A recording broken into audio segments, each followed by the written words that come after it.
These are not normal times in America, and they should not be treated as such. Lui, c'est Cory Booker, et il a parlé durant 25 heures et 5 minutes d'affilée au Sénat américain.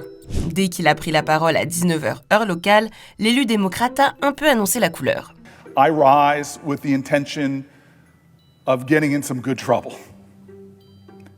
I rise with the intention of disrupting the normal business of the United States Senate for as long as I am physically able. Par contre, personne ne s'attendait à ce qu'il parle pendant 25 heures. 25 heures durant lesquelles il s'est indigné contre les mesures de l'administration Trump, que ce soit leur approche de l'immigration, les coupes potentielles dans le budget de Medicaid, l'assurance santé des Américains les plus modestes, ou encore la suppression du ministère de l'Éducation.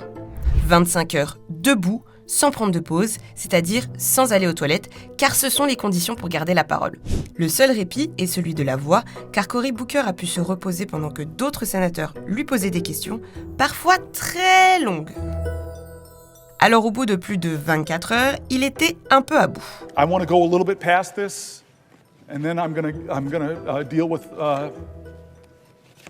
some of the biological urgencies I'm feeling. Avec ce discours marathon, il a ainsi battu le record de 1957 détenu par Strom Thurmond, un sénateur de Caroline du Sud pro-ségrégation qui s'est opposé à une loi historique sur les droits civiques en gardant la parole durant 24 heures et 18 minutes.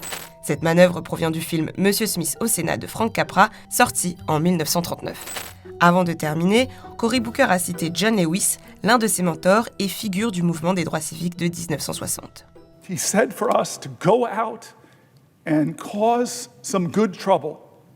This is a moral moment. It's not left or right, it's right or wrong.